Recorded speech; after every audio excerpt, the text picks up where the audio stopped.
Hey, welcome everybody to Friday Night at the Crib. I posted the link on the right-hand side in case anybody'd like to join us. And I guess I'll introduce the panel as we now sit. Dr. Death. Hello, everyone. Father George. What's up, guys? Two Doors. Let's go. Everybody. Let's go. And DJ D-Daddy D just joined the panel. Hey guys. And Richard, I don't know enough to give you another name, so we'll just keep it at Richard. We'll call him Bunny. Yes. And okay. Anybody have anything to start with? We have some. I guess we've had one preview. Then the most exciting thing about it was the stuff that was hidden in the shipyard. Well, not since the last show. Oh, okay. Yeah, because the other one was on Wednesday, and we were in that before we did the show.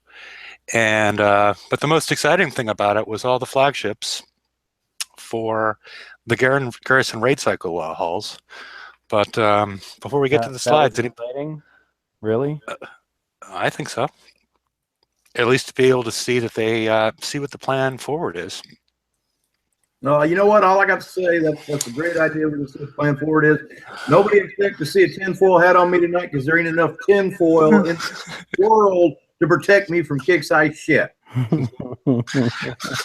I think protecting from shit, you shouldn't believe tinfoil for that either.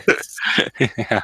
A hazmat like bodysuit, like if you're working in a radioactive facility, which polonium is radioactive, so there you go. We brought it back. Yes. Oh my God. Yes, and I'm waiting for somebody to explain. The polonium accelerator, an unlicensed nuclear accelerator that somehow avoids total protonic reversal. So I'm not sure what that is. I did not have time to do that research this week. Yeah, I think that's. I didn't even have time tonight.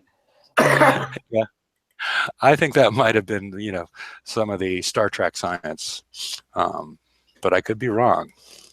Maybe a protonic reversal does exist, but it sounds like something that you might hear on Star Trek. But if my computer will speed up, let's start with the slides. This page has been officially approved by the Ghostbusters when I start looking for protonic reversal. All right. This is going to be fun. Okay. All right. Alrighty. We'll keep it at that. Let's see.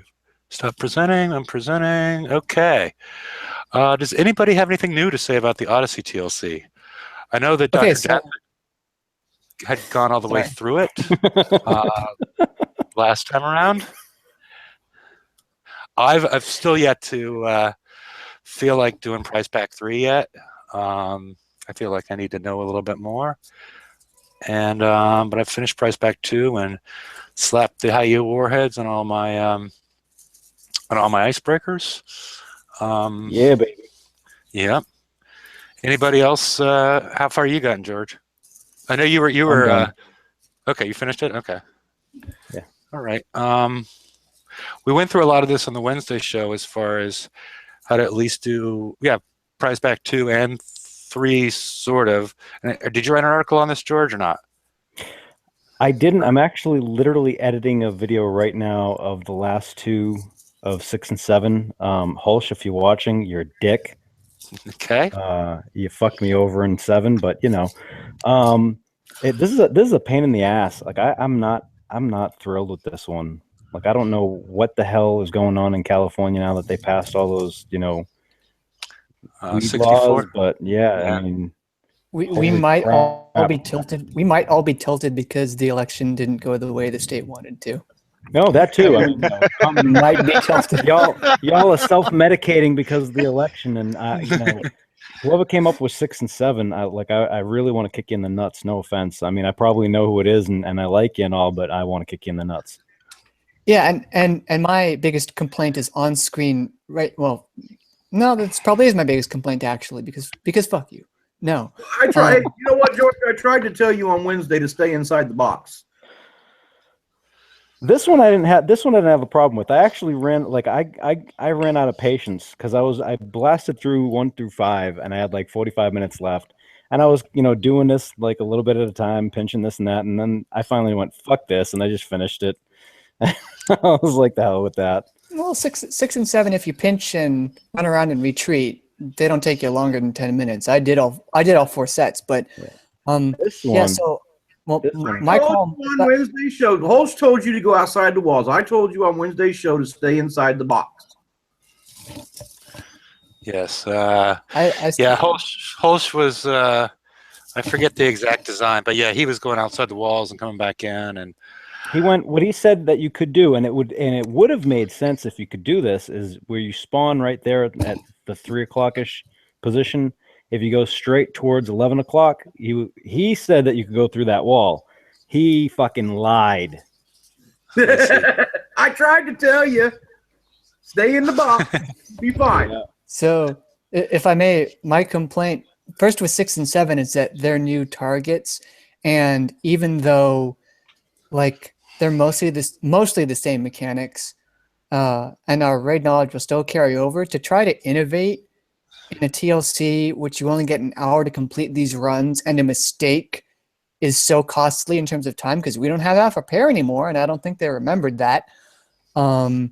That's a bad sign because there just isn't a lot of time. I mean, people still figured it out, but you shouldn't expect us to test everything and make sure it's possible. You guys should be testing it, but you're not, because prize pack 2 number 6, the wall that doesn't exist.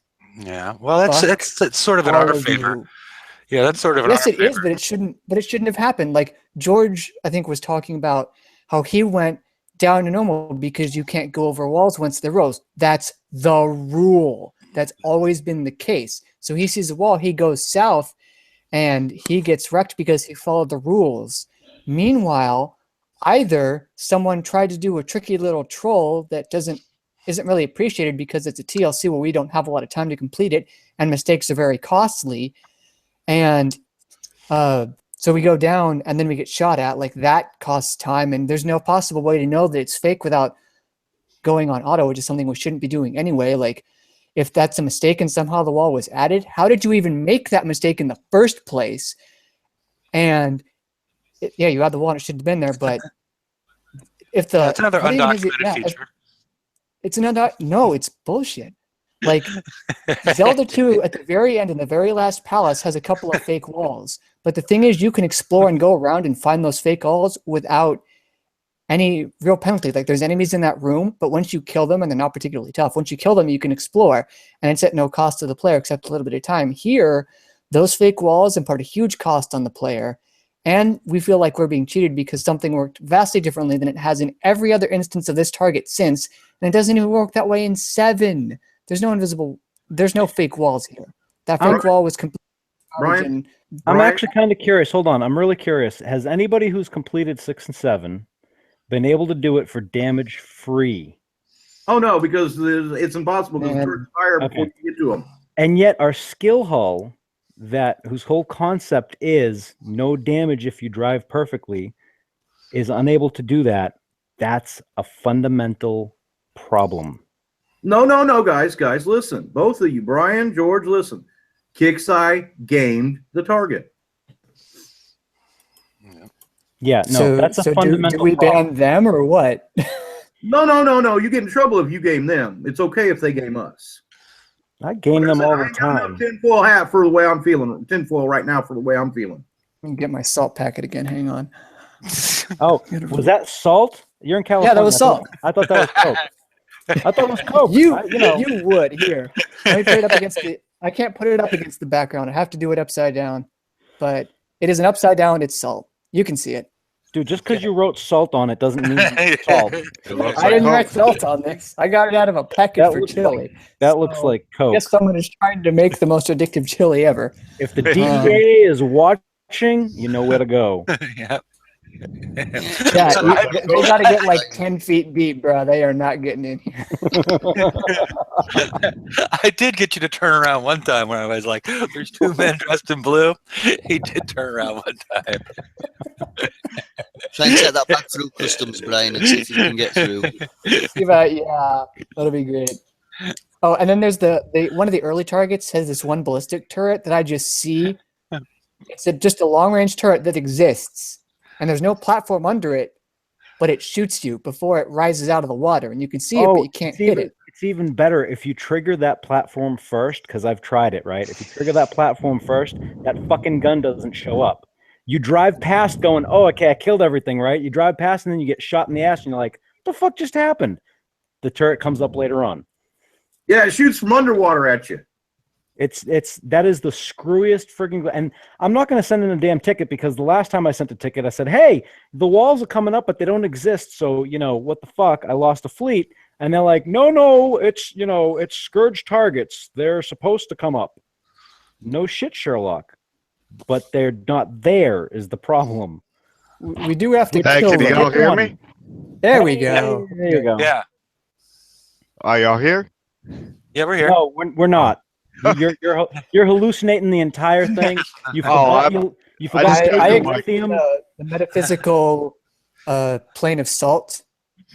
Is it haliophiles that love salty environments? I think Yes, no. that's correct. He just forgot to take his lithium. That's all.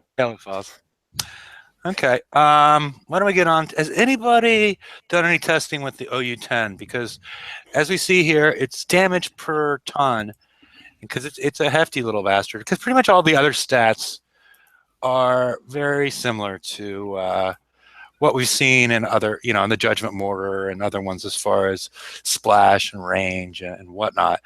But you only get a little bit of an advantage, a 7.5% increase in damage per weight over the Judgment Mortar. Did you happen to check the coaxial compared to the coax? Well, the coaxial, the coaxial also has the. I think it has different damage for buildings and ships, so it's a little bit more complicated to compare. And since we're sort of dealing with both, and most people I think are using judgments at this point, you could double check that. I know it has a higher damage per ton, but there's been some other drawbacks if you're dealing with ships, as I recall. I haven't used the coaxes as much recently. I don't know what's going on with the mechanic on this mortar. Okay. And I probably should keep my mouth shut so kicks I don't fucking nerf it. But I got four of these and 4 judgments on 2 monoliths that are skulled out. I took it into a 109. Before the first salvo finished hitting, the big platform was gone. Yeah, it was taking 2 salvos of judgment morts to wipe out that platform. I mean, the whole platform before the first salvo finished landing was gone. Yeah, I speculated on Wednesday that the reason is because of the hidden. That's the reason she's got the blindfold on, is that it's hidden stats that's really makes this a much better mortar than the Judgment Mortar.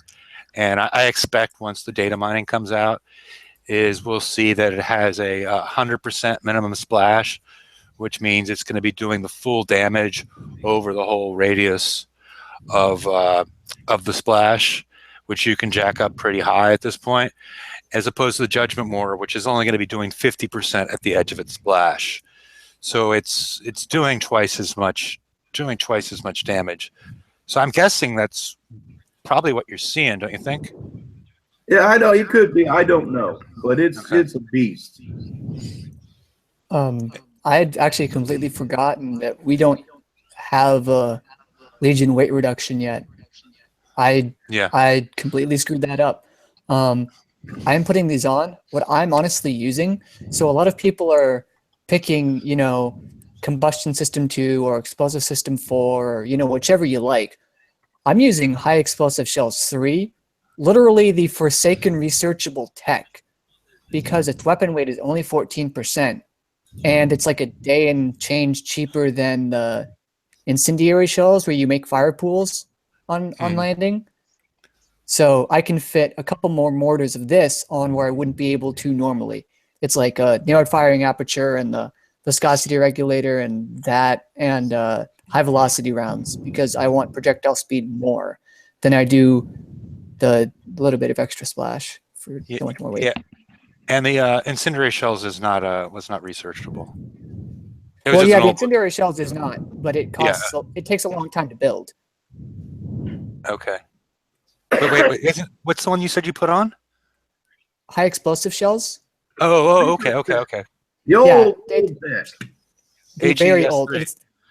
It's the same weight as incendiary shells, and incendiary shells gives the fire cool, but incendiary shells is a lot longer to build, so I don't do that. It's like a day and an hour longer to build, ain't it? Something like that, yeah. Something like That's a 2-day special. Yeah. So I guess the word of this one is don't just look at the blueprints. As Dr. Death is saying, and we sort of projected that it performs better than what you would expect just looking at the statistics available in the blueprint. So don't shy away from them if you can get them. Yeah, I'm glad these are looking good. At least not until Kix nerfs it. Well, I don't want to piss everybody off.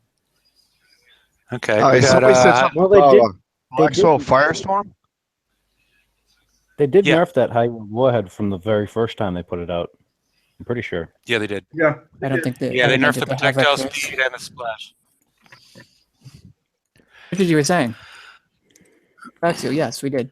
Yeah, the splash is 12. Its spread is 100. Range is 68. Damage 3,920. Salvo 3. Reload time But 5. you're I'm just looking reading at what the rocket. I'm looking at. The Look at stats. Oh, the Yeah, attack. but you're reading the rocket one. Read Yeah. the mortar one. The secondary weapon. All right, that And it has a division. Does it have a division between building damage and ship damage and damage? now wall damage and building damage 7840. What about Okay, versus, and- what Special about ability. normal damage? What's the normal damage? All right, I think the special abilities you mean for mortar, weapon type mortar, Yeah. damage type explosive. The splash 17, spread 100, range 40 90, damage Yeah. 3, 678, salvo 3, and reload time 5. Concussive damage 551. Okay. See, that's one of the things that needs to be considered. Is I'm willing to bet these targets have 90 to 95% resistance against concussive, and so that needs to be sort of taken out of the total. What is damage versus building damage? Could you just give me those two numbers? For the mortars, it's There is 3,000. only one damage number. There's only one. Oh, I'm there- looking at it right now. Okay. So I guess the big drawback associated with it is if you include the concussive damage, most of that secondary damage in these raid targets is the towers are going to have a high resistance to. That's what we've seen historically, is somewhere in the 95% resistance range. So you're only going to get 5% of that damage sneaking through. So you need to be considering that when you do any sort of DPS numbers against this upcoming raid target. I knew there was a reason I didn't. I forgot why didn't really look at them and do a direct comparison, because of that component was going to be mollified at least. That is so damn hypnotic. Yeah, it is. I was just going to say, I think it's more to do with balancing picture. But It's anything strange. else? I mean, we recommended on Wednesday high U warheads on icebreakers. We weren't really quite certain yet what we wanted to do with the monolith, which is what this was originally intended for, because of the projectile speed differences there. Since it's got 70% more. But if that splash number, like we sort of are talking about, is so huge, you might want to just keep on upping your splash. I don't know. It's going to be one that we're going to have to, I think, probably test it out in the targets and move forward from there. I hope 3 splash specials is enough, because that's really all they're letting us put on the thing. Yeah. I'm not putting that on my monoliths. It's too heavy. I'm putting it on my icebreakers because I can afford the weight because I have light armor. But on monoliths, No, I'd rather max out the damage. Yeah. And here's the Monolith, which they just introduced a, well, they didn't introduce it yet. And the shipyard on the on yesterday's, the Thursday preview, inside of that was a flagship for the Monolith, which sort of explains a lot of the questions that we've been asking. Like, you know, okay, it doesn't have any deflection. We don't have a flag for this that runs at the same speed. Oh my goodness, how are we going to control this with with this Apollo effect that we're getting on the right hand side without anything? How are we going to use like a Zelos or something with a constant speed versus this thing slowing up and speeding up and jerking around? And unless we got anything on the Monolith, we can get to Gridiron's Monolith, whatever Gridiron is.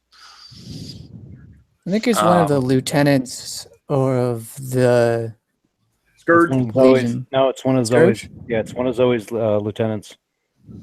Yeah. Okay. Her top. I think it's her top lieutenant. Okay. What's the build time? Holy, 12 days for that? Too long. Wow. No. Way too But- long. But if you say for that, okay, you'll notice one thing. Now this has got a ship deflection of 550, and a structure deflection of 550 as well. I wish they didn't change it from Assault and Siege, but whatever. I don't know why this ship has inherent deflection where the other ones wouldn't. Because this is the tank. Yeah, Because this is also- also tank for the fleet. Yeah, because Yeah, also wait. Also look at the special abilities, which is going to do to itself as well. So its structure deflection is going to be at 1150, and its ship deflection is going to be at 850, and all your other ships are going to have 600 and 300 deflection if you're running this. In addition, Yeah, but the range is 59. From what we've seen from Angry Arcs and Halos and crazy 200 range mortars targeting your backline, you're not going to want your other monoliths within 59 of this to save your life. well, except for remember, I don't think the Angry Arcs are going to be an issue, because remember with this, what speed were we able to get this thing up to? 57-ish, something like that? Something like a Zelos? No, not that fast, because it's only got a base combat speed of 12. Then why do I keep turn 57? So I think it's like 27. But then you're going to add 150% combat speed and 50% turn speed to all your other ones. So you should be able to outrun the Angry Arcs at, you're going to have like about a 60-something combat speed, aren't you? So in theory, you outrun everything that is splash, and then execution or fire and God knows what else. It's going to be really weird because we've been trained for so long to do everything at max range, especially our backline, which we don't protect. Now to pull that in closer, that's at the very least going to take getting used to, and at the worst. But think about it. You don't really need to be within that range. If you're in this 59% range, you're gaining all this deflection. But do you need to gain all that deflection if you're outside of that range where you think you might be hit by these things? Because that's what you're mostly getting. You're also getting mortar critical chance, splash, and you're also getting that resonance trigger, which you could use to speed things up and damage and whatnot even more. So this is going to be sort of a tricky build. I didn't really get into it yet until it was more official. But as far as, what kind of things we might want to put on this, especially since they released that garrison battery, which is not going to stack with resonance capacitor. So it's sort of tricky what they've done here. But there's also it's also cold snap immune, so it's interesting, but it also shows you that there's a plan forward with the Monolith, as opposed to before this coming out, everybody was quite confused. I mean, I'm still a little confused. It looks nice, but it's a big tank. It's really... This is Kicksai's way to force us into building two fleets for this raid cycle. Because you got to have either the Zelos or in Imperiums, or you got to have the Icebreakers to do the first raid set.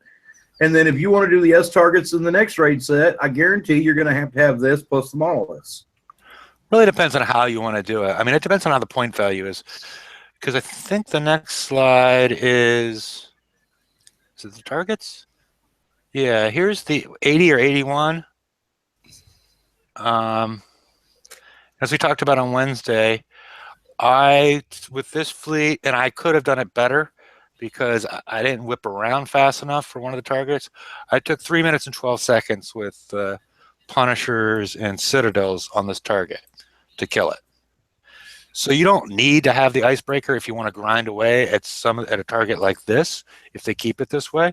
Yeah, but traditionally 81s pay out between 200 and 300,000 points. I'm not going to sit there and grind this target at that low a point value, meaning I got to have either 4 or 5 of these to hit 1,000,000 points. I don't. Well, the 80s paid out more than the 70 or less than the 70s. Because I was like, this is the A set. The A set, the low target on the A set's always been between 200 and 300,000. I think they're taking piss a little bit as well, because I mean we're asking for the second. We're asking for the second shipyard, and they've got bloody 18 there. Yes, but I think it was 350, 375 this past rate. Yeah, it was 350 for a 71, 450 for a 73, and 550 for. Does it matter when? Does it matter when we're probably going to be looking at, well over 100 million points to get everything in the first raid of a set? They're all flagships. They're all flagships. I was not sad for a couple of minutes, and I was hoping that would continue, but no. I was busy doing math and being sort of. What does he like a flagship for under 25 million? Well, they better start fucking doing it. How many flagships are there in this thing? There's 4. 4? Yeah, there's the MX Imperion. There's the Visago's Icebreaker. There's the Gridiron's Monolith, and there's the Hardlock's Alpha Behemoth. There's literally a flagship for every fleet and one you didn't want. Yeah. Yep, you're correct. There's 4, but and then and then on top of that, they're all averaging fucking 12 to 14 days base whole build, which means you're looking at a month per each of those damn things for building time.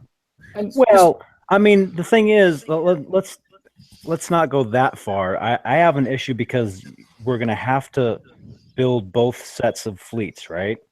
Because if you wanted to do this last TLC and you just couldn't get the driving down, you needed both sets of fleets. I mean, eventually I got it to just needing the Cannoneers, but having both is a lifesaver, okay? So if you have to build both of these sets of fleets, again, for anything coming up in the future, because clearly they keep on proving that that's true, you only really have to build the super duper monolith and the super duper icebreaker, unless you're stepping up from an Imperium. I could sort of understand them like giving, there's always a flagship to your fleet, but I don't think that every fleet should need a specific flagship in the manner that they're doing, especially.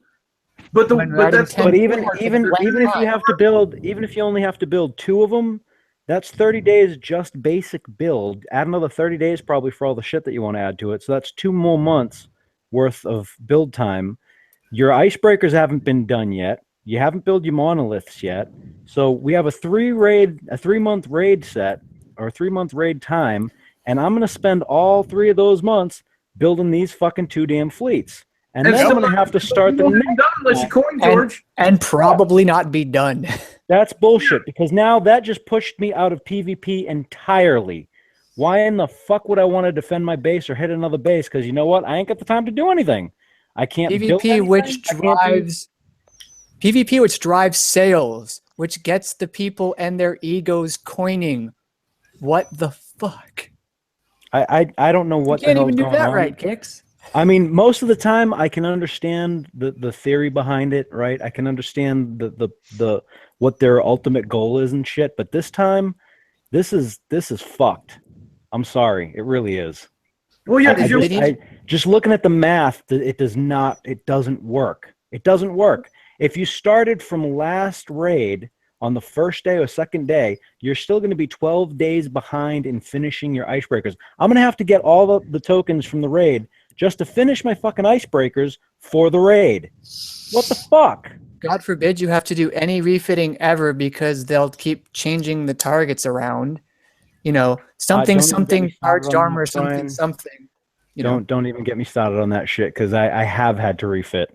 Oh no. I'm actually refitting off charged X armors too, of all fucking things. So yeah, they need to fix that. 200 million points. 200 million points. Yeah, can I just get those? Can I just ship you back some of those armors and get my 200 million points back? No and shit. like I could probably spend that whole 200 million this raid and not get everything if they're, you know, planning what they're looking like they're planning. I'm not a happy camper right now. And how The would more I do the build math, the angrier I am getting. Yeah, and like this is for, and God forbid you're not caught up on tier 5 completely, and you're still giving us complete and utter dog shit for prizes. You're giving us the explosive wall buffer, You're giving us pen plates 4 and 5. Those are crap. They suck. And they took away 5 days of build time from us, and the build time is increasing. And I really want to get in a word about the thrower within the next 10 minutes. Sorry. We'll have a slide on that one. Okay. I'm talking too much. I'm sorry. It's okay. But you're good. This panel is anybody on this panel actually happy right now, or are y'all fucking just as pissy as I am? No, the same. Got this on screen. You know who I feel really. You know who I really feel sorry for. Me. I really feel sorry for all the players that got duped, and they were duped because Kickside don't give out no fucking information, into thinking that the Zelos Imperium fleet's going to be the fleet to go forward for this raid series. Because you know damn good and well the targets are going to be tuned to the fucking Monolith and Monolith flag after this raid. If not this raid. I feel bad for winners. And the reason is last year it was pretty good. It was very transparent. I'm waiting for the state of the game, and I hope it comes out soon because it's been 3 months and they said they'd do that. But there has been a drastic change in terms of communication. There's been a drastic change in terms of the amount of content that we're getting. And the content alone wouldn't be so much of a problem if if broken upon release, even the stuff that they've tried and tested for years. See also, a presser campaign. Like, they're putting out content so fast that the employees can't keep up. It's going to lead to burnout of your employees. Your employees aren't happy. Your players aren't happy. There's someone either, a change. There's new arrivals to maybe a design team or development team, or there's someone over the head of these teams. Or someone over the head that's making these decisions, and they're making poor decisions. But they're getting their bonus checks, so it's okay and it's not okay. I think they're treating people horribly for no reason.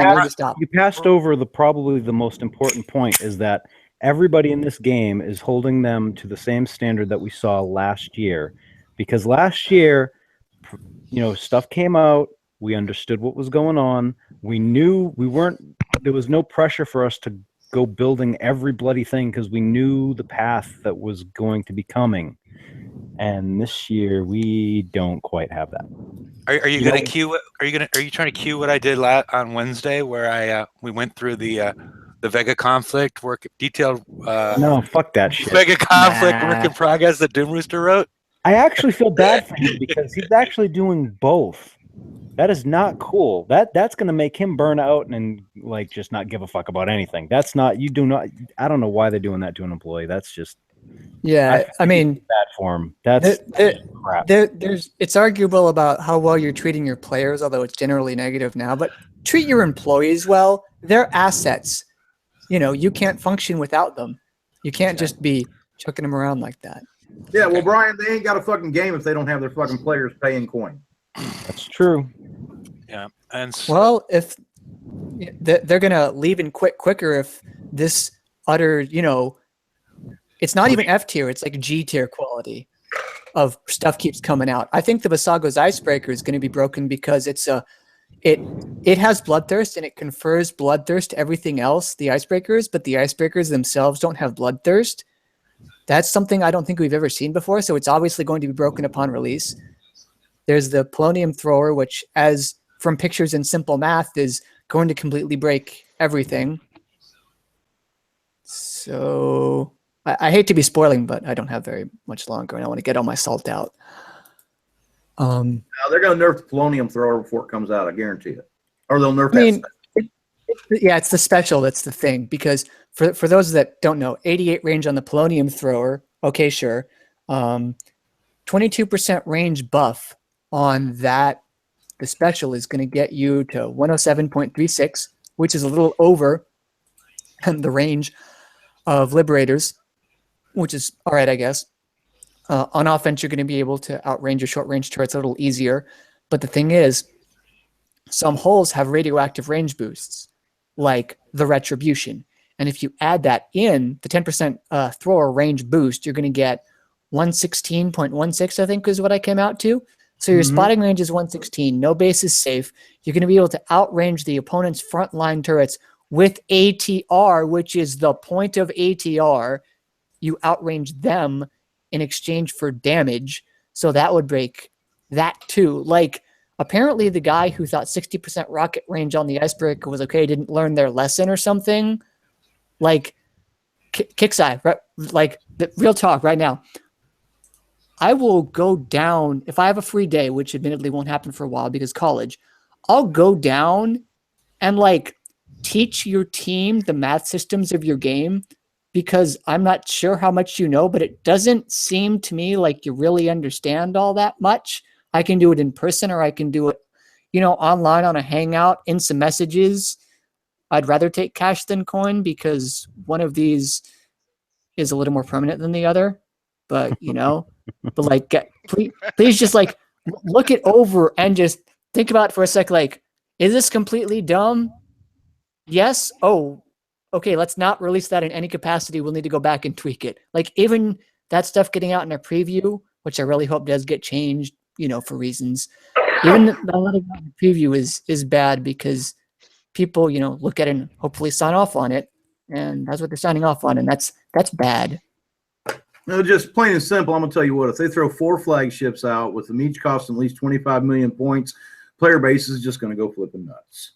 Oh, well, yeah, and it's a weird thing because they're kind of increasing the cost on collectors, but the people that don't have the time or that just understand that they don't need everything will pick, like me. I'll get the Monolith flagship and maybe the Icebreaker flagship, but probably not, because I have no faith. And, I only get 1 out of 4, but I could very easily need to get 2 out of 4. And that's the whole month between this raid cycle and next raid cycle, because the 14 days of Monolith tokens that we got isn't particularly helpful. That's 1 ship we need out of 3.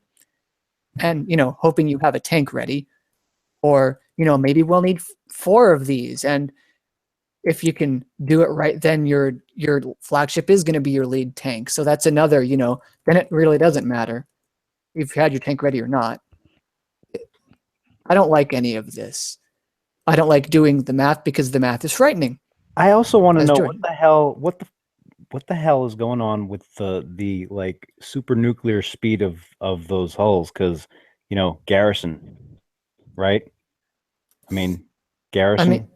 Well, it's stationary or slow moving, because once you go past slow moving, this is not a garrison target anymore. Well, them things are faster than the damn holes in the 91 megas. Yep. Yeah, it's so weird. Like, they're trying to 57 or 60 easy. Yeah, they're trying to make I think they're trying to make combat speed the big differentiating factor, when it's completely unnecessary to do that. By the way, you make a DPS or different mechanics in a target. Like, we wanted Splash to get rid of the drones in the Reaver targets. Like, that was an important thing that we needed. That's a good way to do. And yeah, your DPS will technically be higher because you can hit 2 things at once, and that's great. But it was not impossible with the other things. It did take a lot longer. But like, they're trying to make this huge so that we need more and more seat time. And seat time in and of itself is not a very good metric. It shows how long players play, but seat time versus coins spent, seat time versus points gained, like the number seat time itself doesn't actually mean anything. You need another metric to contextualize it. And do you have that? well, technically we'll never know, but I don't think that it's going to be backed up in terms of revenue or in terms of enjoyment or in terms of players that get the tech that you feel that they need to advance. That's why we're getting the Monolith and a TLC, and that's why the MX armors are considered luxury, I believe, is because they thought that a lot of players would get those, and they were wrong, because the prices and the amount of time and capability that they asked of the players were too much for the players. Even in a 6-day raid, like, we have shit to do. I wouldn't have gotten all the charged armors if I didn't have spring break that week, and no obligations. They broke the mechanic. They broke the mechanic because it's always supposed to be, and the way the player base has always been happy with it being is one or the other. If I put my coins into this raid, then I want my raid done quick.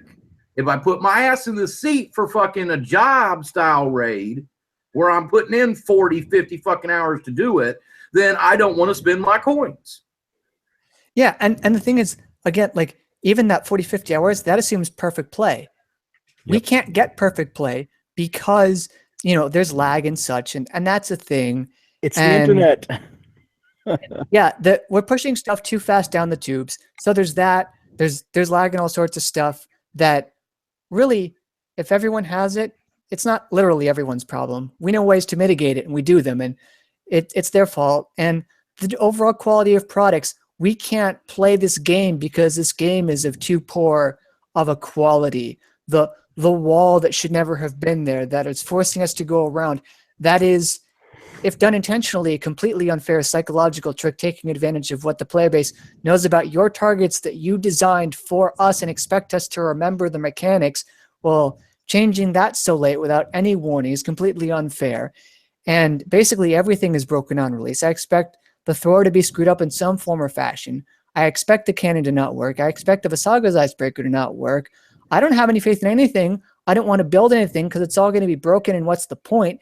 And they've shown that if something's broken, they don't want to spend time fixing it. See also Cesium Scarab. See also the charged armors, which they could fix very easily if they just tune the minimum damage down. They don't even want to do that. They don't care about what they're releasing, but they can't look back because they're too busy looking forward. Everyone's going to get burned out, and the game is going to die even quicker. Drop the mic. I'm out of here. Peace.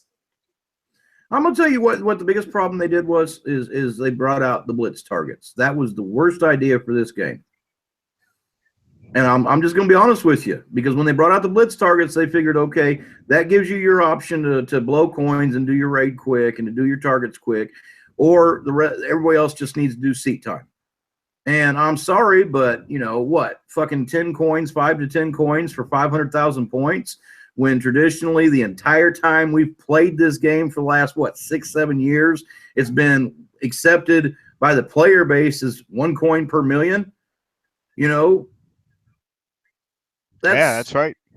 That's where Kicks Ice screwed the pooch, and they got to get back into line to where a coiner can get his raid done quickly and spend that 1, maybe 2 coins, depending on the raid or how difficult it is, to get his million points.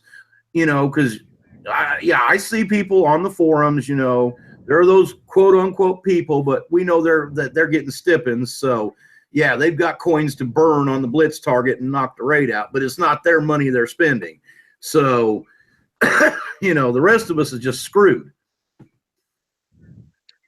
Look at the new players coming in. They don't have time to build the halls to do any of the raids. It's funny, at near the end of last year, before they started the whole let's put as much content out as we can thing, I was at the point where I was looking at the game and I'm like, they're at a really, really good place right now. Like, they're at a point right now where everything's set up nice enough where you could probably get new players to start coming in because there's a clear path to go. There's a clear path to follow. There's a way to get up and get into the FM and this and that and da-da-da. Now I'm looking at it and I'm like, yeah, wow. I mean, how many hulls have we had this year? I think last raid it was what did we have? 14 hulls in 12 weeks. Yep. So add another, how many hulls we got in this one? Another 4 in another 4 weeks. So now we have 16 and we have too many hulls. 16 and 14 weeks. Is that what it works out to? Well, no, because don't forget we had the Monolith come out in the TLC, so that makes it 17. Yeah, there you go. 17 and 14 weeks. What the fuck? Come on.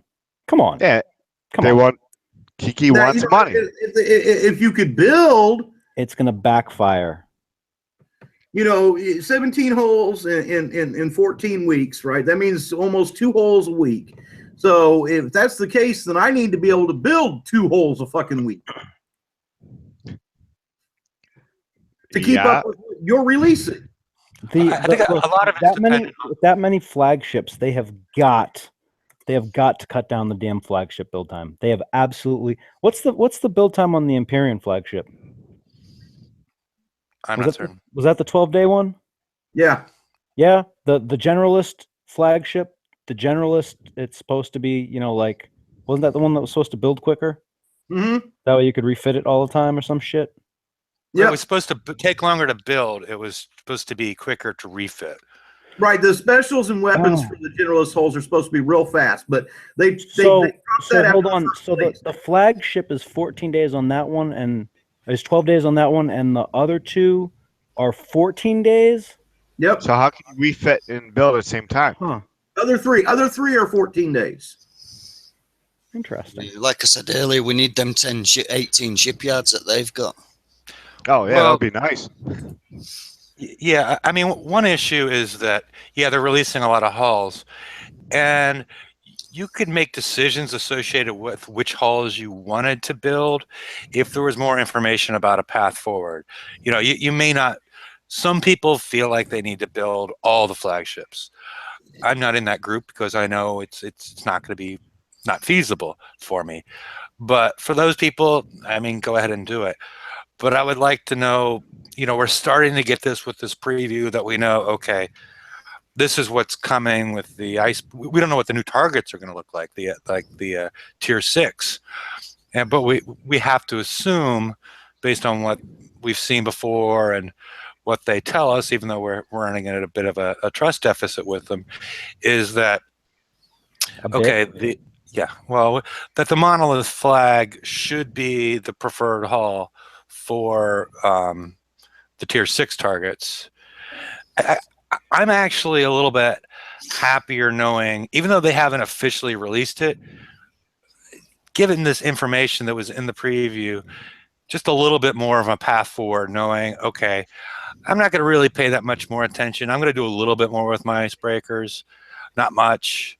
I'm actually right now I'm building a blank monolith just for VXP weekend, and I got everything done on my icebreakers except for a couple of armor plates, which I'll just put on slow.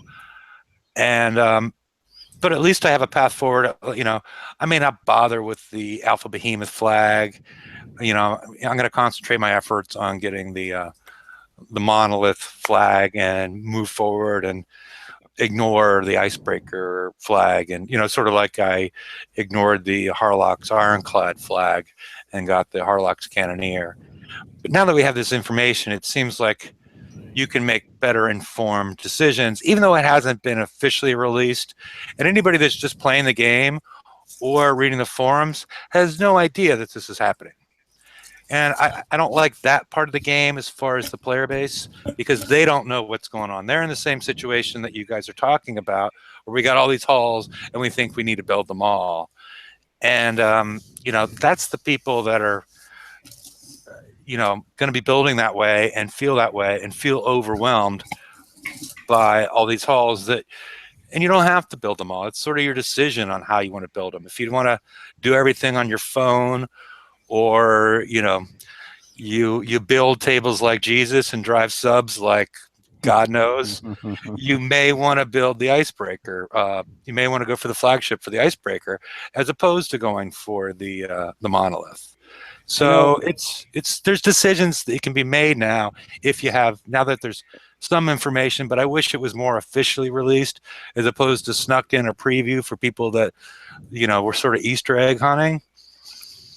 Well, I mean, yeah, look, going forward, if you can get all the prizes or whatever, you can concentrate on your monolith. I haven't done the math to see if you started, on day 1 of the raid, can you get through a fleet for the next raid? I don't know.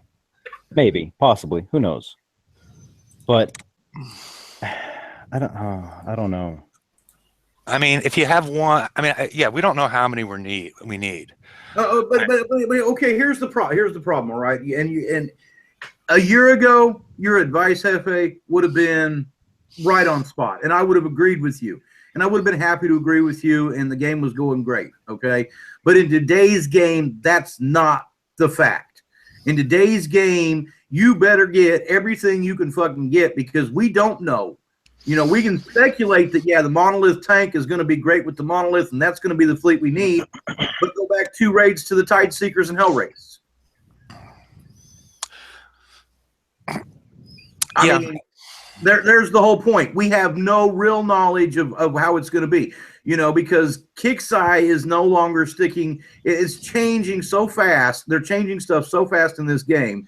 And they're willing to not even tell us what's being changed. We have to find it out as players that, you know, if you focus on one fleet and don't have the other fleet, you're screwed. You know what I'm saying? And then look at everybody that thought, okay, well, Zelos and Imperium. I'm telling you, those people are going to be pissed because they're going to get stuck doing fucking B and C sets. Can I say like a really selfish thing right now? Of all the things that they put out that we have for options for this raid, right? The most fun one to use is the Icebreakers. It's a rocket hull. They're always fun. They don't last for shit, but they're always fun. I don't know that I'm going to be happy driving around monoliths when I have the Icebreakers available. You know what I mean? Well, they're gonna be about the same speed, aren't they? Yeah, but it's not as much fun. I mean, it's not. I have far more fun with the Icebreakers than I did with the Monolith. Okay. Well, okay. Yeah, I haven't. Well, but you haven't really. What were you using as a tank? Zelos. Okay. Yeah. See, but that's the problem. You have like one's going at a constant speed and then one's speeding up and slowing down. I can imagine that would be a headache to drive, especially if you're not running any macros. So, you know, I'm just hopeful that they'll figure it out, you know, and I call them out when they, you know, and I think I will do in about 2 slides when they fuck something up like they did in this preview. You know, so just so we can move on to the next slide. The point here I was trying to make is for a lot of the heavy damage turrets that we're seeing, they have a range of right around 90-ish. You can get them done with, you know, like a 94 launcher if you want to use your Punisher tank or something like that.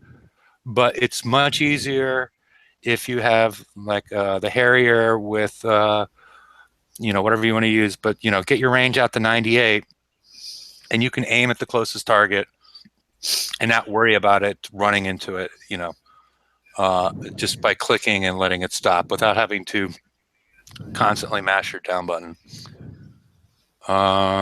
This is the 83 target that Doom released yesterday. It has some of the previous target did not have anything really long range. All it had was these cold snaps and these short range missiles, but you'll see a few. What am I counting? 4, at least 4 halos that are visible, and a bunch of these executioners, which are very long range. The halos, as I saw, were longer range than you are, but they were longer than the 98, but they weren't like the executioners, which are, you know, out in the 160 ranges. And does anybody see any mortars? I don't see any mortars in this one. Does anybody else see them? Nope. We got these weird little things with nothing on top of them. No, I don't see any. Okay. So no mortars in this one. Yeah, there's a mortar in it. Yeah, there's a mortar in it. Yeah, I vaguely remember that there's a mortar in there somewhere. There it is. There it is. No, we haven't hit. This is the 83. Down here on the bottom. There's 2 of them. There's one here. Yeah. And one there, but we haven't hit this target. This is the 83. I do want to say one disclaimer real quick though for the show, if I could. Go ahead. You said that with your Punisher and Harrier missile, it was in the preview. that you can do that. That does not mean that that's going to be the way it is in the final target, because we know Kickside didn't yet. Yeah. This is the 85. Here's the size of it. And again, it has all those same sort of weapons, executioners, Mortars. missiles, mortars. It's got everything in this. And again, we'll go back to this. If people haven't seen the mechanic, and sometimes it's amusing. In this one, you can see down here on the left, these are ships hiding off the screen that are sometimes, I don't know what they're triggered by at this point. Because I was sitting it's the shipyards in it. Yeah, the shipyard. I think it is, but I was sitting in one for a while, trying to figure it out. I think on that one, it's you have to hit all the shipyards, and once you've got all the shipyards, then it comes and releases the boats. Yep, and to note, those boats are fast because even the Citadels could run down my icebreakers. Yeah, because I was in one of the targets, and I was sitting there trying to just look at it and I was trying to take screenshots, and next thing you know, ships come out. I hadn't even fired at anything. And they started firing on the turrets. They didn't go out. They didn't make it to me. They just started firing on the turrets. That was in the 81. Okay. Yeah. So we can go back. Yeah. And it was just firing at and I didn't hit anything. Am I right in saying this one's Legion versus Draconian versus us, though? Forsaken? Yeah. It was this one. Yeah. See how there's damage over here to the shipyard? Well, do you remember when that was Zoe? Zoe did that. I didn't do that. Yeah, we had on last one we had though, didn't we? We let them fight for a little bit, and then we went in and killed rest, didn't we? Yeah. Just wondering if it's something like that, you know. Yeah, my ship's way over here to the left, and Zoe popped up. A bunch of Zoe Apollos popped up, and that's how that shipyard got damaged. I hadn't hit anything yet, and they had already started, coming out and messing with each other. Yeah, but that was only in the 81. Okay. So what I'm saying is some of them may be a time trigger because I was messing around trying to take screenshots. I wasn't trying to hit the target. Should we go on to the Hardlock's Alpha Behemoth? It's this is going to be a prize. I think it'll be on the right-hand side in this raid. What's different about it is it's adding ballistic damage to everything as a flagship effect compared to the normal one. The normal one, though, has a 45 range. Am I correct? That adds deflection to everything of all types within a 45 range. It adds 500 deflection. Mm-hmm. And the other difference is this is it still has the plus 85 UAV damage, but it adds on 75% thrower damage, which is the prize. And it it has the same defense as the regular Alpha. It's I was in there. Oh, and it has this deceleration cannon, which sort of acts close to a stun. A very few, when I was testing it, I guess I put it in the wrong spot because everybody died before they got to it. So I never even got a chance to see mine fire. But I was peeking in on some other battles, and it seems like the combination of this. Oh well, we have to get into this. This is never going to happen. The special is never going to come out this way. This is the same thing that happened with the what was the rocket one? Oh, with the Icebreaker. Yeah. With the Icebreaker, we're having the same issue here because the Icebreaker was originally released with the rocket having a shorter range and the hull getting a plus 60% rocket range, which was lowered to 30 because you could do all sorts of bad things with the coaxial Firestorm. Gave it a range of like 109. What we've got here is because the newer throwers, the Tephra and the Polonium, both have a range of 88.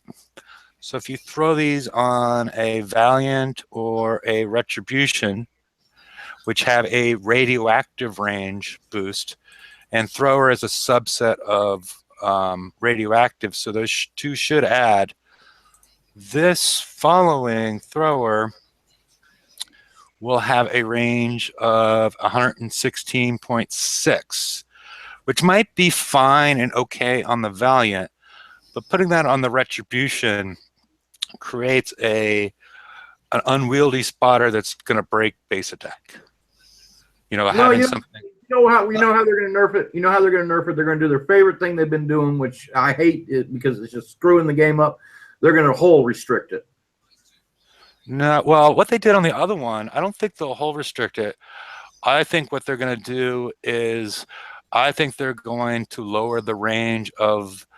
Well, they can't lower the range of both throwers because now they got both throwers. No, they're going to restrict this. This is going to be restricted to probably Defender class only. They can't restrict it too much anyway, because the last range of thrower that we got were 80, wasn't it? The last two have been 88. Before that, I think it was the magma thrower. I think that was 80. That was 80. Or the blaze thrower. The blaze thrower was 80, and the magma was like, I don't know, 70 something. 67. Yeah. Okay. Yeah. So these things appear to work quite well. I just don't think that we'll ever see them implemented this way in the game because of that 116. I'm not really. There's different ways they could fix it, but I get that 214 range, 114.4. Where do you get 116.6 from? Am I missing something? I multiplied. I added 10 plus 22. Right. Yeah. And then so I get 32, and then I multiplied 88 by 1.32. What number do you get? I just did it easy way and did 88 plus 30%, but yeah, it's just shorter. I get it to. Yeah, you missed the 2%. Okay. Yeah. Okay. Alrighty. That's how I did it. Okay. Thank you. Whoops. It's not really end of slides, but this is the Visago's Icebreaker. This is the other one. I haven't put too much brain power into this one because I'm not going to try and build it personally. But it basically has projectile speed, combat speed, yada. Have you looked at it? Have somebody else looked at it more and wants to talk about it? The way I'm gonna tell you right now, this with its bloodthirst ability, yeah, this is gonna make the Icebreaker fleet OP. It's gonna be a monster. Except for the fact that a lot of the heavy damage turrets in the game and these targets are going to have a 90 range, and so it's going to require all your ships to get in range and take fire. So I'm sure that's the way they plan to tune it, because I don't plan to put on the gridiron. I don't plan to put any mortars on mine.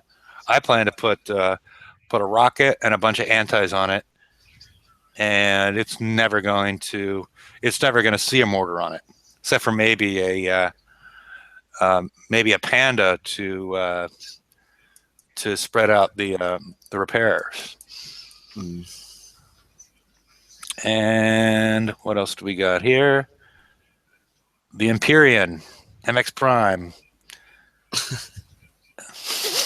I was going for the. I like the Transformer picture. Yes. Anybody else? Because again, I haven't put as much thought into this one because they came. I've been busy today, and I don't really, as I did into the Monolith. Has anybody else? I mean, I can see what it does, but I haven't chosen to use the Zelos Imperion path. I mean, it's sort of interesting the way it's affecting Zeloses in addition to Imperions, but I haven't, put a lot of thought into it. What's the build time for that MX Prime? I don't recall at this point. Does anybody else? Wasn't it 2 days shorter? Probably around about 12 days blank. but I'm not too sure myself. Yeah, let's see if let me flip over and see if chat knows the answer to that one. Oh wait. Oh, somebody says it has 6 slots. Is it? I'm only seeing 5, Roy. Yeah, I'm seeing 5 as well. Cut back on the drinks, Roy. If you're seeing 10, we knew exactly what the issue was. But yeah, we only see 5. But is it supposed to be a tier 6? Or is it supposed to have 6 special slots? Well, tier 6 is just a way of ranking them. It doesn't mean that just because the first couple that we saw had 6 special slots, doesn't mean that they're all going to. Yeah, I don't agree with that. They slap that tier 6 sticker on it so that they can say that it costs 100,000 VXP to rank. Yeah, I don't agree with that though. I think tier 6 should have 6 special slots. Tier 5 should have 5, and so on. You're never going to use less than 5 now, anyway. Okay. Well, chat's confusing me over 6 on the mono. I don't know. They're confusing me over there on what's going on here. I will go back and check. Oops, there we go. I passed it. Okay, that one's. Oh wait. Yeah, the mono's got 6. Yeah. Yeah, mono has. Yeah. Yeah, they both have 6. So there's no difference between the special, the flagship, and so they're all still tier 6 hulls though, aren't they? Well, except for the Imperion shows tier 5.5. It really doesn't matter. Right. The only thing that matters as far as tiers go is conquer halls. The rest of them, it's just sort of a ranking system. Okay. So it doesn't impact the game in any way. I mean, you can still go into the same targets as everything. It's just sort of a way to give people a general idea of where it fits in the system. All right, end of slides. Yeah, 12-day build on these. Your that build there, and you got another build that's like 14 days, and people don't have the time to do them. Oh, she's got plenty of bonus.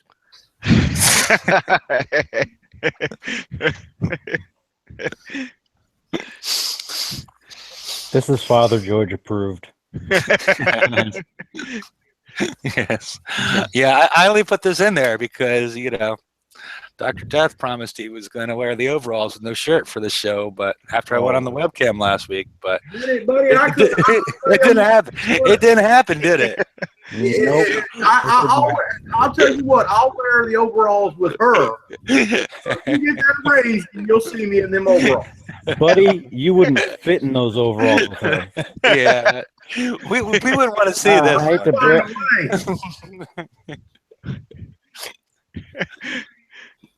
Alrighty. Does anybody have anything else to say? I need to go and run and get another beer. So if anybody wants to say something, or any slides I should go back to, or No, we're fine right here. okay, I'll leave it here until I'll be back in a minute or so. You guys can ramble on, unless you're all worn out. Oh, Nines wants the link. You want to give it to him, George? I'm a bit cheesed off as it goes because I've just spent over $1 million uranium trying to get a bullseye brigade in 3 days. I've not been able to roll one. Oh, because that's the crew that you're going to need for the raid, so they've got the numbers tweaked on that.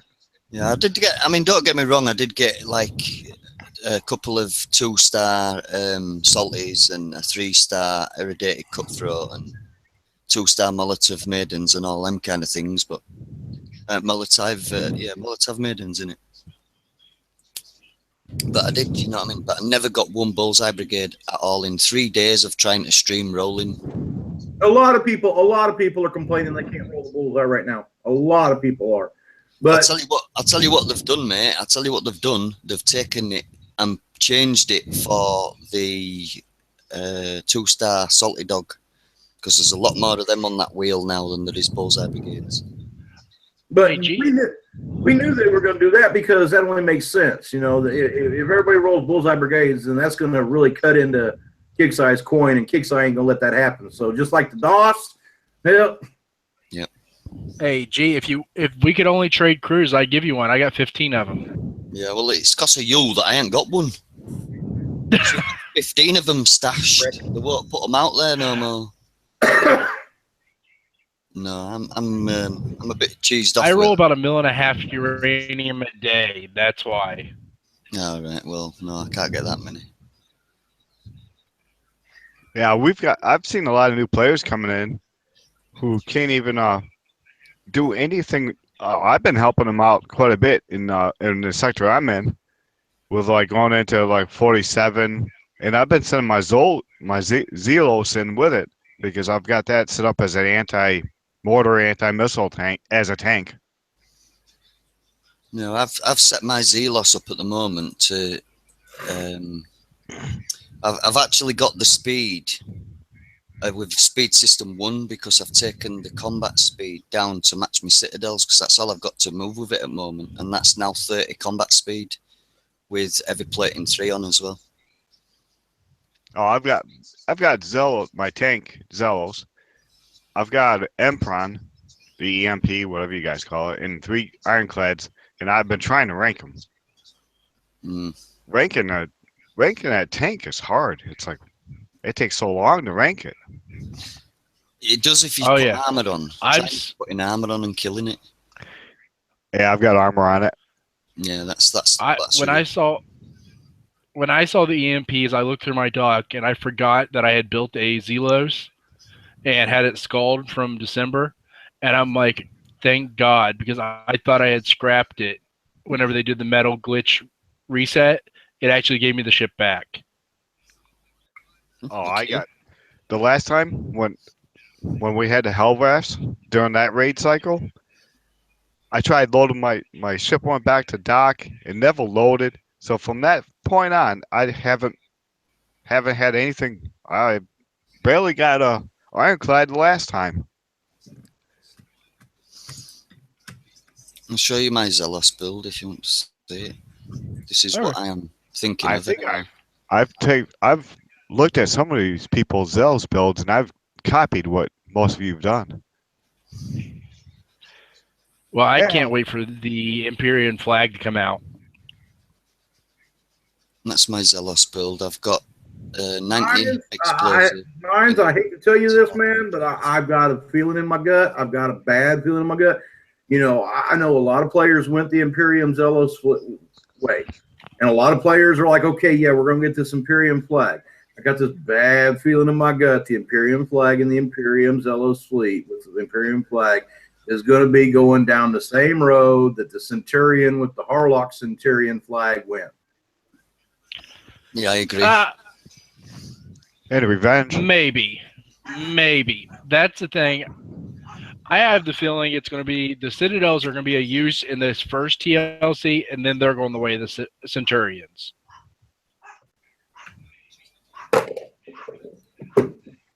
Because I know people were able to do the raid pretty well with a 5 fleet of Zeloses in the last cycle.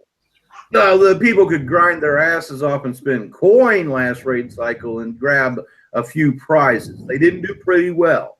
If you didn't have Cannoneers last raid cycle, you did not do pretty well. Because Cannoneers was the only thing last raid cycle that could let you really grab the big points and get the best prizes. Yeah. Think about it. How many people that ran Zelos the last raid, that ran a fleet of Zelos the last raid, walked away with all the top prizes and at least enough armors to put at least one armor on each of their ships? Well, I was running Cannoneers and I didn't come out with all the top prizes. Exactly. But I was also lazy and non-coining. Right. You weren't coining, but how many people with Zelos were able to achieve that level? No, I couldn't even do well, I tried a 33 just on auto, just to see if I could do it, and it literally got destroyed in a 33. And I was distraught about that. So if you look at the way Kickstarter has been setting it up, the Zelos Imperium fleet is going to be bottom tiers, B's and C's. You know, you're going to see them for tier 3 and tier 4 is where that fleet's going to fall into its niche. That's the way Kickstarter has been running it since the Generalist came out. You know what I mean? So you're going to look at the Icebreaker to do A sets, and you're going to look at the Monolith to do the elite targets.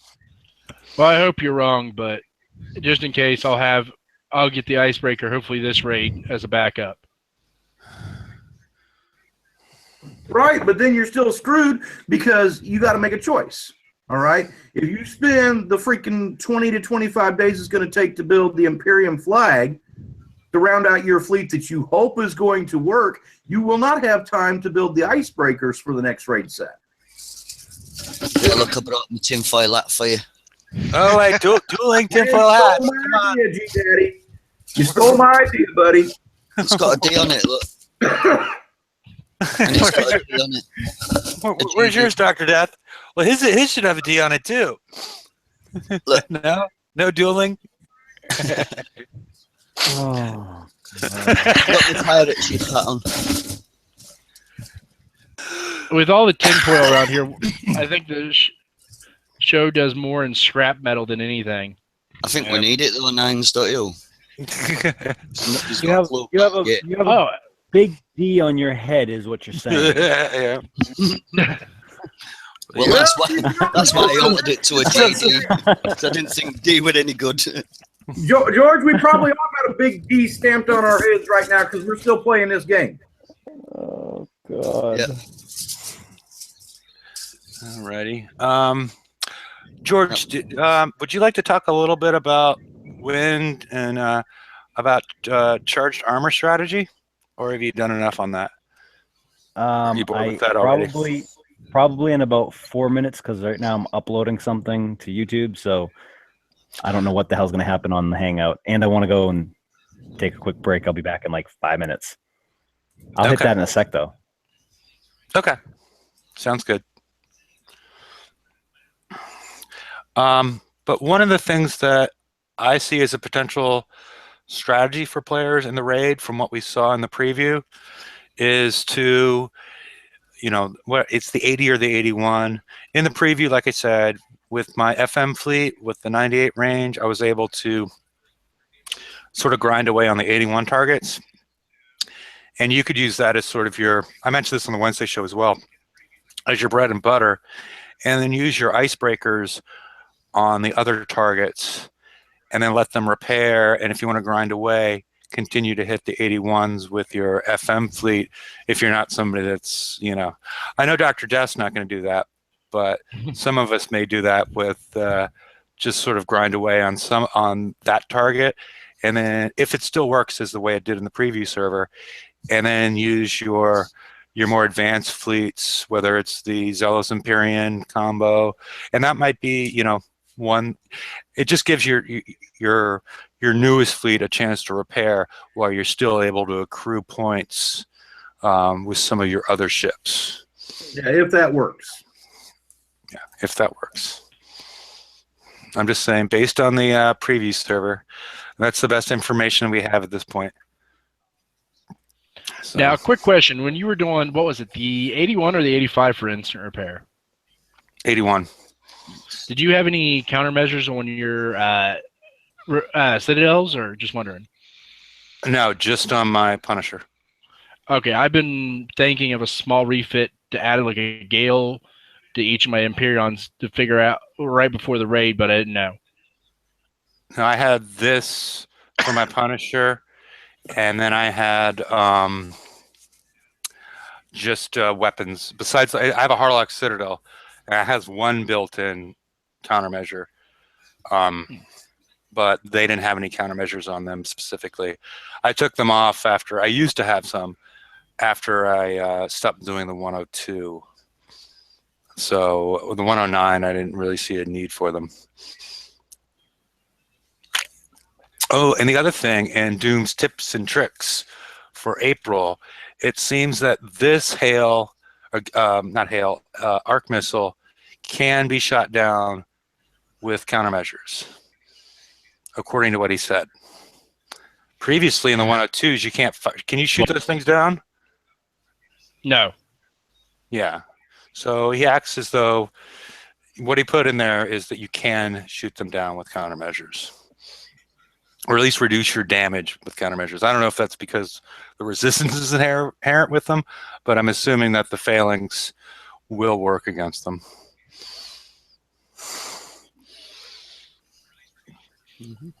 And if you have the weight on something like this, you can use a, instead of using the Harrier like I did, because I'm very weight constricted with this one. I'm really close to the maximum for the Punisher. But if you're not, if you're running something slightly different, maybe the Switchblade or something like that could work in that spot. But anything with the 76 range. Now, there is a crew I suggest for people that don't have Gales that are having a little bit of trouble with the mortars. It's the mortar head crew. Change to all your anti-morts. And I was using that for the longest time until I had Gales in the current FM, and it served me well. What are you talking about? Like if you Say don't that have one more time. Gales, Yeah, but they do more mortar they do more mortar damage, not stopping mortars.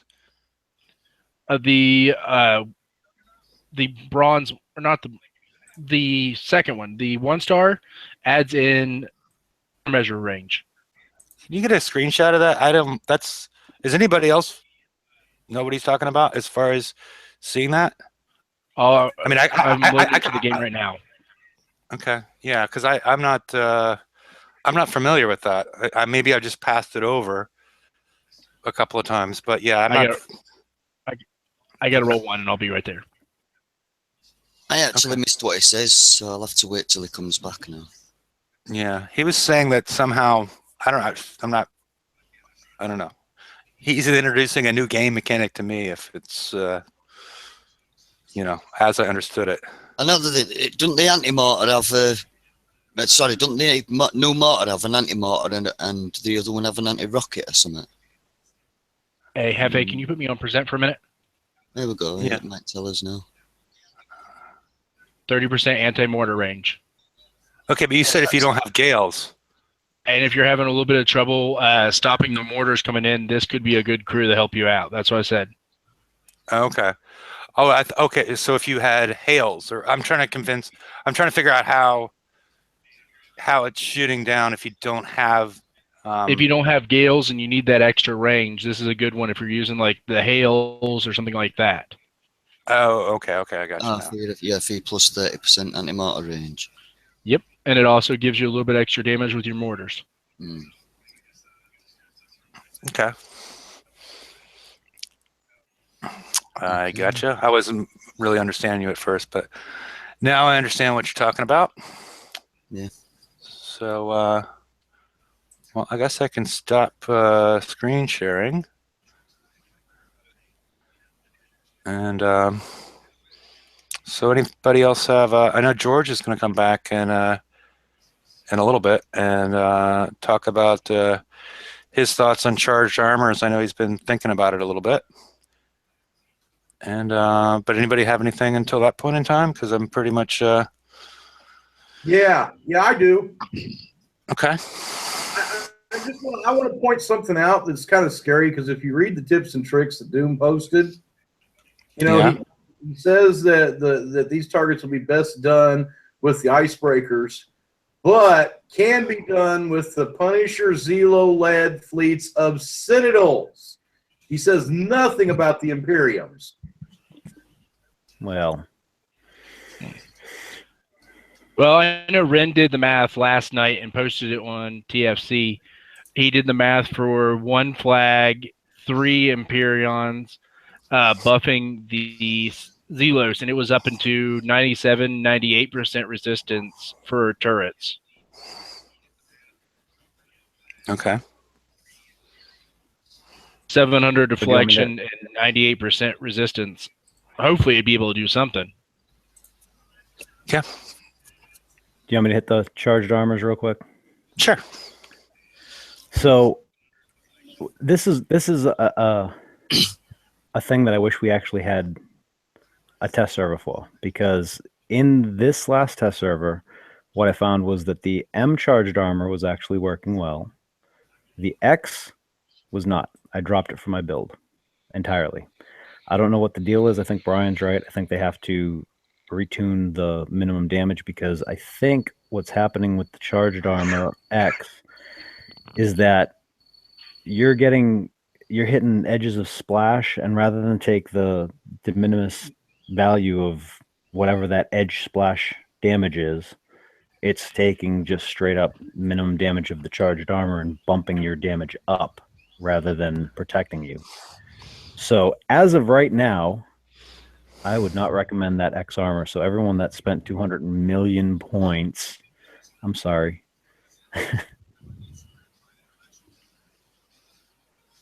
It may be useful elsewhere. I'm just trying to think if you're not tanking, if you're not getting inside that range, maybe if somehow if you get hit by the mortars, I don't know, maybe it would be more effective on the monoliths. It's still the splash mechanic. I think that's the part that's catching it is the splash mechanic is not working well with the minimum damage number of that. Well, I was saying that because you're combining the splash mechanic with the higher salvo of the cold snap, as opposed to the lower salvo of the missiles and mortars. Maybe. Yeah. Maybe. Yeah, I didn't test that, but I was testing icebreakers mostly. Okay. That's another thing we haven't even thought about. We didn't even come up on what we're looking at on points for this next raid.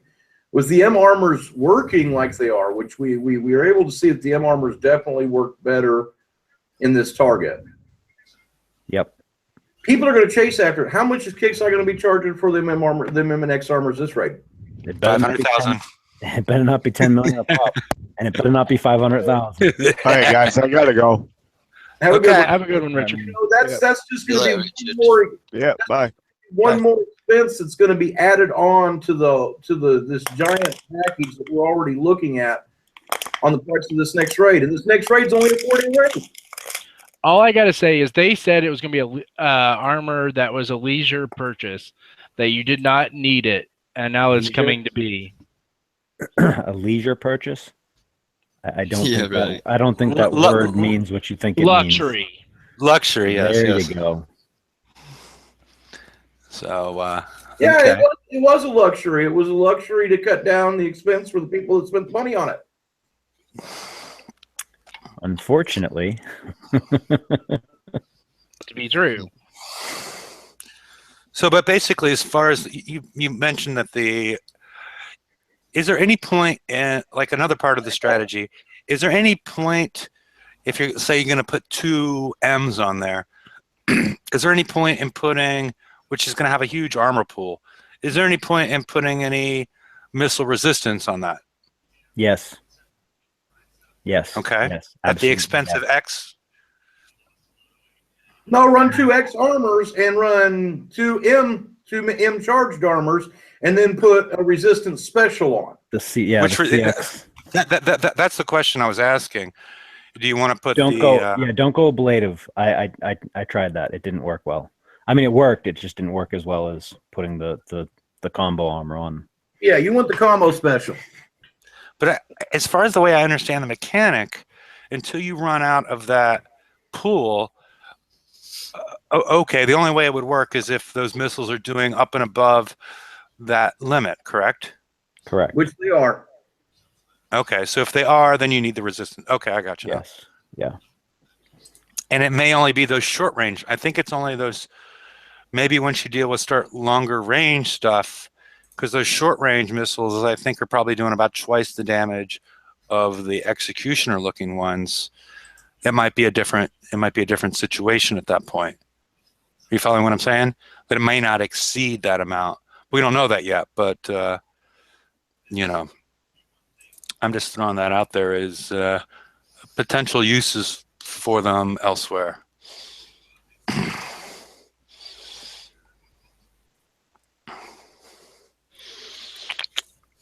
Alrighty, does anybody have anything else to say, or should we head to the after show? It's after show. Oh, and they did, George. I don't know what they did, but they did fix the M armors.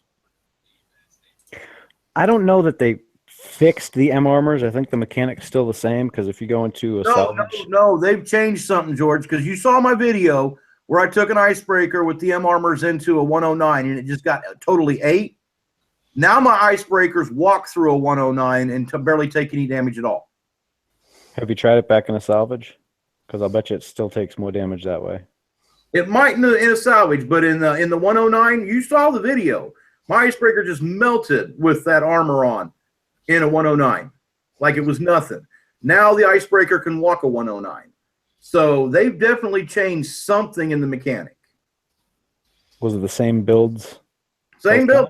It was the exact same hull. I hadn't changed the hull at all yet. Huh. That's interesting. So they've actually changed something with the M armor, but not the X armor. The X armor is still junk. So it may be something that they're rolling out, fixes one style of armor at a time. You know what I mean? So it may end up that all of a sudden the X armor is going to start working. And of course, just like they didn't tell us they made any changes to the M armor, they're not going to tell us about the X armor. We're just going to have to find it out in game. But I was shocked. I went out and did my 109, and I had my standard icebreakers, right? And I grabbed that icebreaker by accident and threw it in the fleet, because I was just rushing and wasn't paying attention. And I go through, and it took less damage than the standard armored icebreakers that I had been using did. I was like, what the hell? I looked at my fleet, and it was the one with the M panels on it. I was like, wow.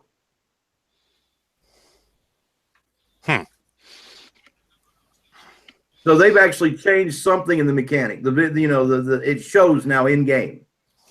So I don't know what they changed, but they changed something. Okay, so everybody that's got their icebreakers, you can go and have more fun in your FM than, or at least get them done a lot faster. Oh yeah, yeah. You get done way fast. It wasn't even 5 minutes. I don't think. I just blew through them with the icebreakers, and they weren't even fully built. Yeah, the icebreakers just chew up 109s now. It's just that's one chore I'm not having to waste any time on now. Until they How's change your it. titanium farming going so far? Do what? You're not wasting your time on the FM anymore, so you get more time to get titanium, don't you?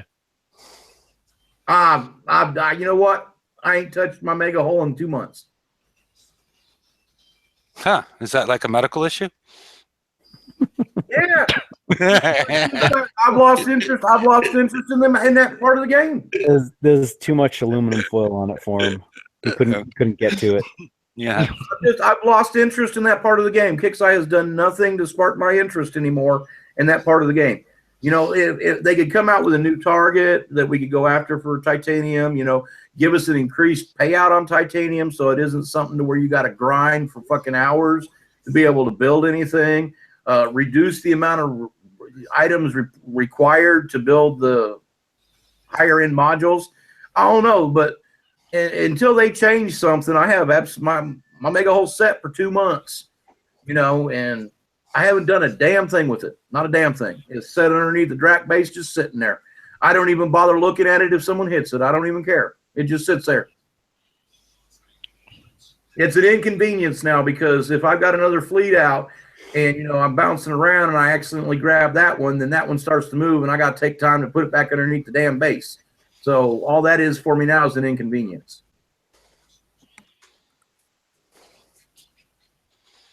Okay.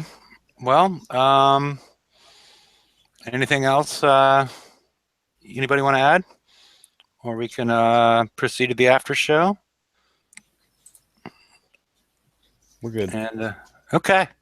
Well, I guess everybody will we'll see you on Wednesday, and that'll be right before the raid. We should have all the raid prizes. Well, at least the cost of the raid prizes. It seems like we pretty much know what the raid prizes are going to be. At least we think we do. About 12 mega halls, or 12 flagships, and most likely the Icebreaker. So I will. Charged armors too. Yep, charged armors for 500,000 each. I was going to say 12 million apiece. No. I don't know. The charged armors are going to come out for like 5 million apiece, is what I think, and that's still going to be way too much. So 2 million apiece then. All right. Good night, everybody. See you on Wednesday. Good night, everyone.